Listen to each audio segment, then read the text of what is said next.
Два столба и троллейбусные провода рухнули сегодня утром на дорогу на улице Зорге. Один столб упал на асфальт, повредив при этом автобус и Volkswagen Tiguan.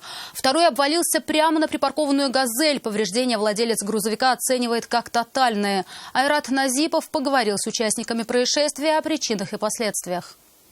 Вообще аварии не было. Только несчастный случай был.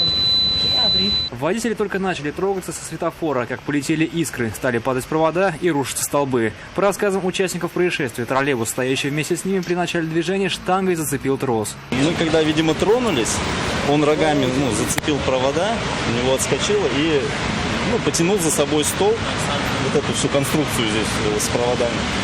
И вот, получается, упал вот этот столб, вот этот и все вот эти крепления проводов и провода сами.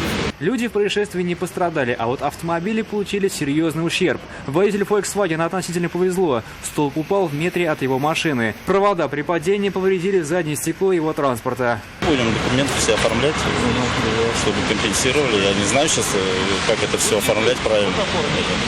Первый раз такое у меня. Досталось также автобусу и «Газели». Водитель последний припарковал свой автомобиль возле рынка и ушел покупать запчасти. Когда вернулся, обнаружил неприятный сюрприз. Кузов менять. Восстанавливать уже. Не восстановишь. К месту происшествия подтянулись аварийные службы. На время восстановительных работ линию электропередач пришлось обесточить, в результате чего движение троллейбусов было полностью остановлено. Точный материальный ущерб, как и истинную причину произошедшего, еще только предстоит установить. Айрат Назипов, Наиль Абдуллин, вызов 112.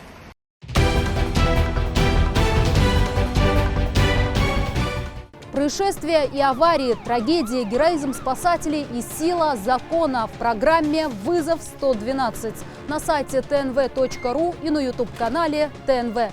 Подписывайтесь.